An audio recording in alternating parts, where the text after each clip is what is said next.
City Today News।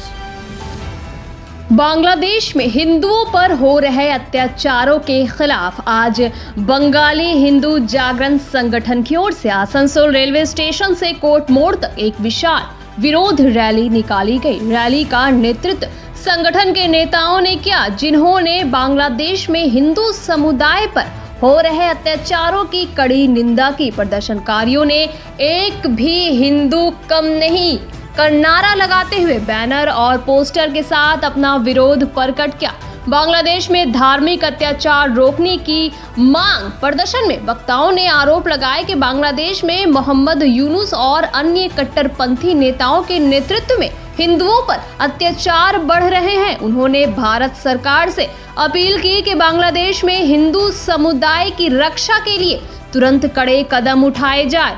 इतिहास की दुहाई देकर हिंदू परंपरा का महत्व बताया। रैली के आयोजकों ने कहा कि एक समय था जब पूर्वी बंगाल, जिसे आज बांग्लादेश कहा जाता है, में हिंदुओं की संख्या बहुत अधिक थी, लेकिन आज वो संख्या चिंताजनक रूप से घट गई है। उन्होंने ये भी कहा कि बांग्लादेश में हिंदू परंपरा और उनके योगदान को आज नकारा जा रहा है। वक्ताओं ने उन प्राचीन कवियों, साहित्यकारों और वैज्ञानिकों को याद किया जिन्होंने कभी पूर्वी बंगाल का नाम रोशन किया था। रेलवे स्टेशन से कोर्ट मोड़ तक हुआ प्रदर्शन। जी हां, आपको बता दें कि railway rally Asansol railway station से शुरू होकर कोर्ट मोड़ तक पहुंची। वहां मौजूद भारी भीड़ ने हिंदू एकता का संदेश दिया और बांग्लादेश में हिंदुओं पर अत्याचार रोकने के लिए आवश्यक कदम उठाने की मांग की। নিতাই গৌরাঙ্গ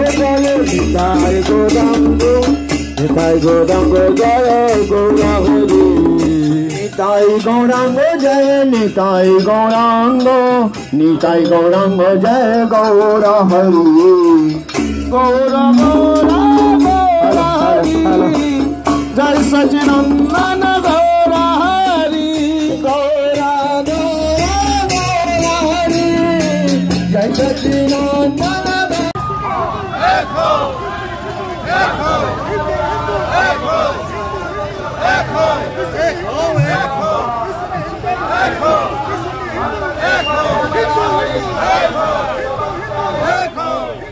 আজ বড় আপনাদের মিছিল কি কারণে? বাংলাদেশে সনাতনী হিন্দুদের উপর অকথ্য অত্যাচার, সেই অত্যাচারের প্রতিবাদ করতে গিয়ে আমাদের ইস্কনের চিন্ময় প্রভু সমগ্র সনাতনী হিন্দুদের একত্রিত করেছিল। 4 লক্ষ হিন্দুকে একত্রিত করে তাদের 8 দফা দাবির তারা মাং করেছিল, চেয়েছিল 8 দফা দাবি তাদের এক এক করে দেওয়া হোক। সেই 8 দফা দাবি তারা না দিয়ে অন্যায়ভাবে তাকে জেলে ঢুকিয়ে দিল এবং তারকে জামিনের জন্য অ্যাডভোকেটরা যখন এগিয়ে যাচ্ছে, সেই অ্যাডভোকেটদেরকে মেরে তাদেরকে বলে দিল যে হুঁশিয়ারি দিচ্ছে, যদি কেউ অ্যাডভোকেট এগিয়ে আসে তাকে রেহাই করার জন্যে, তাহলে তাকে আবার মেরে দেওয়া হবে, জানে মেরে দেওয়া হবে। এরকম 2-1 জনকে করা হয়েছে। তো হিন্দুদের উপর এরকম অত্যাচার তো সহ্য করা যায় না। 1947 সালে যখন ভারতবর্ষ স্বাধীন হলো, স্বাধীনতার সাথে সাথে তখন জঘন্য অত্যাচার হয়েছে হিন্দুদের উপর। সেই সময় আমরা হিন্দুরা ইউনাইটেড ছিল না, তারা কোনো শক্তি পাচ্ছিল না।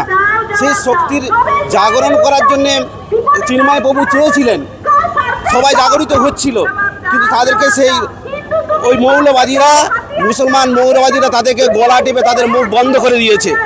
তো আমরা ভারতবর্ষ, সনাতনীদের দেশ ভারতবর্ষ ধর্মভূমি, দেবভূমি, মাতৃভূমি, সেই ভারতবর্ষের মানুষ, ভারতবর্ষের সন্তবৃন্দ, ভারতবর্ষের প্রত্যেকটি সনাতনী মানুষ জাগরিত হয়েছে। যে জাগরণ 1947 সালের আগে হওয়া উচিত ছিল, সেই জাগরিত হয়নি। ভারত সেবাশ্রম সংঘের প্রতিষ্ঠাতা যুগাচার্য প্রণবানন্দজি মহারাজ, তিনি জাতি সংগঠক ছিলেন। তিনি ধর্মগুরু হয়েও জাতিকে সংগঠিত ধর্মের ভিত্তিতে জাতি সংগঠন করতে চেয়েছিলেন। তিনি বলেছিলেন এই যুগ মহাজাগরণের যুগ, এই যুগ মহামিলনের যুগ, এই যুগ মহাসমন্বয় মহামুক্তির যুগ।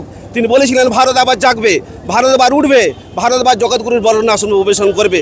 এই সিদ্ধ বাণী, এই দৈবী বাণীকে বাস্তব রূপ প্রদান করার জন্য তিনি সনাতনী সম্প্রদায় গঠন করেছিলেন ভারত সেবাশ্রম সংঘ। সেই ভারত সেবাশ্রমের সন্ন্যাসীরা আজকে জাগরিত হয়েছে। সমগ্র হিন্দু প্রতিষ্ঠান, গৌড়িয়া মঠ, ইস্কন সবাই জাগরিত হয়েছে। সেই জাগরণের দিকে দিকে বার্তা শুরু হয়েছে। 1947 সালে ভারতবর্ষকে যখন ধর্মের ভিত্তিতে টুকরো করা হয়েছিল, দ্বিধাখণ্ডিত, সেদিন যখন মুসলমানদের হোমল্যান্ড হয়েছিল, হিন্দুদের কোনো হোমল্যান্ড তৈরি হয়নি। সেদিন যারা বুদ্ধিজীবীরা ছিল তাদের মূর্খামির পরিচয় দিয়েছে। এই ভারতবর্ষকে সেদিনই ভারতবর্ষকে হিন্দু রাষ্ট্র ঘোষণা করা উচিত ছিল। সেই ভারতবর্ষকে তারা হিন্দু রাষ্ট্র ঘোষণা করেনি।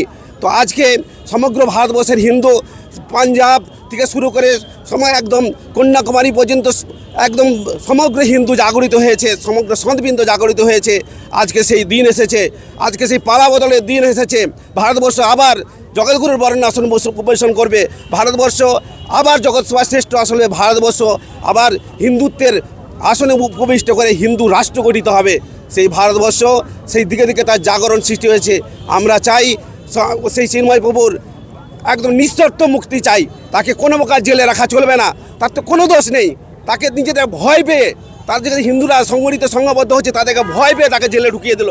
এটা একটা সভ্য রাষ্ট্রের কাছে এটা কাম্য নয়, এটা কাম্য নয়। আমরা চাই না এরকম। আমরা চাই ভারতবর্ষকে সমগ্র মানবিকতার জাগরণ হোক। আমরা ইউনিক যে এখন যে দায়িত্বে আছেন তার কাছে বারবার অনুরোধ করছি, আমরা মৌলবাদিত্ব যেটা হিংসা প্রবৃত্তি সেটা ত্যাগ করে মানবিকতার আদর্শ উদ্বুদ্ধ হয়ে মানবিকতার যে বোধ সেটা আমরা জাগরিত হন। সবাই মানুষ, সবাই মানুষ, আপনি হিন্দু, মুসলিম, খ্রিস্টান, সব আমরা মানুষ। প্রত্যেকে মানবিকতার অধিকার নিয়ে সবাই বাঁচতে দেন। মানব অধিকার লঙ্ঘন করছে তারা বারবার করে, সমস্ত দিক দিয়ে মানুষকে মারছে, তাদেরকে খুন করছে।